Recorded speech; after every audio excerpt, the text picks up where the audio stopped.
M Hetal पोंदा। आज मैं फिर से आई हूँ एक कहानी के साथ। आज की कहानी है एक फैमिली की जिनका एक बच्चा होता है। वो अपने बच्चे की सारी ख्वाहिशें पूरी करना चाहते हैं जो उनकी खुद की नहीं हुई थी। उन्होंने कभी अपने बच्चे को नो कहना सीखा ही नहीं था। उनका बच्चा जो भी कुछ मांगता वो यस बेटा करके वो अपने बच्चे की ख्वाहिशें पूरी कर देते थे, क्योंकि उनका मानना था कि जो उन्हें नहीं मिला वो उस बच्चे को मिलना चाहिए। फिर क्या होता है, धीरे धीरे बच्चा बड़ा होता है। माँ बाप को शिकायत आने लग गई है अभी कि बच्चा उनकी वैल्यू नहीं कर रहा है, उनकी कुछ बात नहीं सुन रहा है। उन्होंने जो एफ़र्ट्स किए हैं उसे बड़े करने के लिए वो उन्हें समझ ही नहीं रहा है कि उन्होंने क्या तकलीफ़ के साथ इसे बड़ा किया है। वो समझ नहीं रहा है। माँ बाप दुखी है। अब क्या हो रहा है, बच्चा जा रहा है, बड़ा हो गया है। अब जॉब के लिए वो इंटरव्यू के लिए गया है। इंटरव्यू में कुछ रीज़न से वो सिलेक्ट नहीं हो पाता है।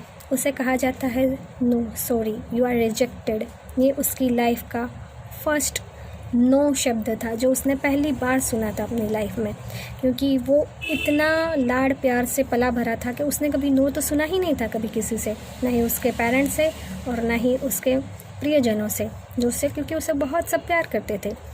उस दिन क्या हुआ, वो थोड़ा सा टूट गया। वो धीरे धीरे डिप्रेशन की ओर जाने लगा, क्योंकि वो कुछ रीज़न था सो उसे जॉब नहीं मिल पा रही थी और उसे लगातार नो वर्ड्स सुनना पा रहा था जो उसने सुना नहीं था। सो वो डाइजेस्ट नहीं कर पा रहा था।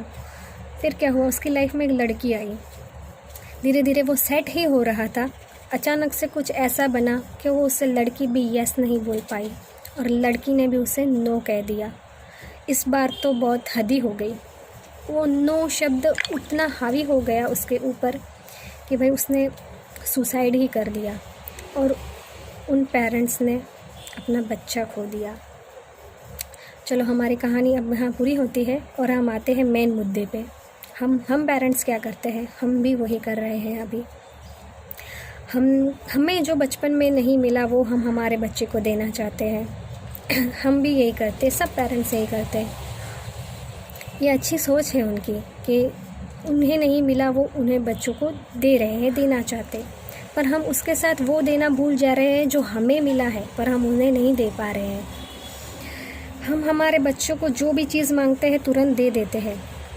क्या हम उसे उसके पीछे का स्ट्रगल बताते हैं कभी कि कितने टाइम उसके पापा ऑफिस में ज़्यादा बैठे थे, उसके पापा कितने टाइम धूप में जॉब करके वो पैसे अर्न करके लाए थे, कितने टाइम तक मम्मी ने वो छोटे से बच्चे को अपनी गोद में लेके हर एक शॉप से शॉप घूमे थे वो उसकी फेवरेट टॉयज़ लेने के लिए। हमने कभी उसे बताया है कि हमने कितनी एफ़र्ट की है उसे? तो उसे कैसे पता चलेगा कि कितनी एफ़र्ट से क्या चीज़ मिलती है? तो वो उसकी वैल्यू कैसे कर पाएगा, कैसे समझ पाएगा कि माँ बाप ने कितनी तकलीफ़ उठाई है? क्योंकि उसे तो पता नहीं, उसने मांगा, हमने ला के दे दिया। अब आप सोचेंगे तो अभी हमें करना और क्या चाहिए? तो अभी हम सोचते हैं कि हमें ये करना चाहिए।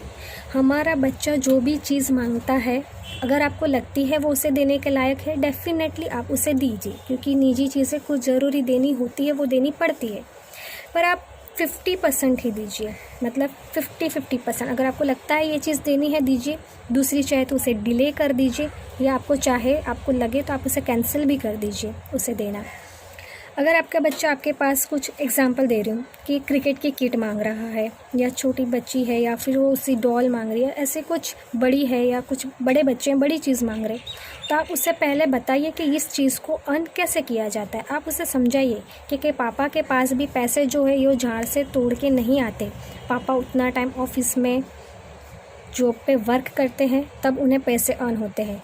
जो मम्मा है, आप जो फूड खा रहे हो वो ऐसे ही रेडीमेड नहीं मिलता है मार्केट में। मम्मा उसे कच्चा लेते हैं, फिर उसे पकाते हैं 2 घंटे तक किचन में खड़े रहकर, तब जाके वो फूड रेडी होता है और उन्हें सर्व किया जाता है।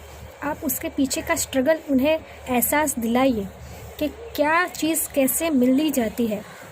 आपका बच्चा आपसे कुछ चीज़ मांगता है, आप उसे वो तुरंत नहीं दीजिए। आप एक काम कीजिए, आपका बच्चा ने अगर क्रिकेट किट मांगी है तो उसकी मार्केट वैल्यू देखिए। अगर फॉर एग्ज़ाम्पल वो मार्केट वैल्यू 1000 रुपीज़ है, तो आपके बच्चे को बताइए कि 10 डेज़ तक भाई तुझे 10 कॉइन्स कलेक्ट करने होंगे। हर दिन मैं तुझे एक एक कॉइन दूंगी। जब तेरे 10 कॉइन कलेक्ट हो जाएंगे तब वो तुझे चीज़ मिल जाएगी। और वो कॉइन्स पाने के लिए तुझे क्या करना होगा, तुझे कुछ एफ़र्ट करनी होगी। और एफ़र्ट में आप उसे ये करवा सकते हैं, जो चीज़ें आप आपके बच्चों की खुद कर रही है वो उससे करवाइए।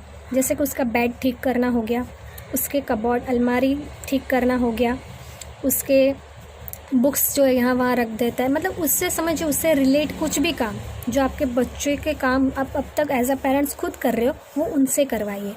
और वो जो काम करे उसके कुछ कॉइन्स उसे दीजिए कि ये तेरे कॉइन्स है। अब उन्हें समझाइए कि आप वीडियो गेम भी खेलते हो, तो जब गेम खेलते हो तो आपके वो कॉइन्स इकट्ठा होते हैं, वो आपकी अर्निंग इनकम हो मानी जाती है। उसी तरह रियल लाइफ में भी बच्चों को बताइए कि उनके छोटे छोटे काम से उनकी एक अर्निंग इनकम रेडी हो रही है और वो कॉइन से वो उसकी मनपसंद चीज़ खरीद पाएंगे।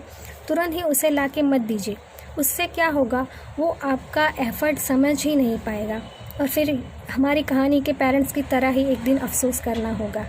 उन्हें नो सुनने की आदत दिलवाइए, उसे बताइए कि ये तुझसे नहीं हुआ है इसलिए तू फेल हुआ है। बच्चे क्या होते हैं, फेल हो जाते हैं तो भी डिप्रेस हो जाते हैं। उसे बताइए कि ये हमारी ज़िंदगी का एक हिस्सा है, हम हर बार परफेक्ट नहीं हो सकते, हमें भी कुछ खामियां होती है, हमें वो सुधारनी है और फिर हम सक्सेस हो सकते हैं।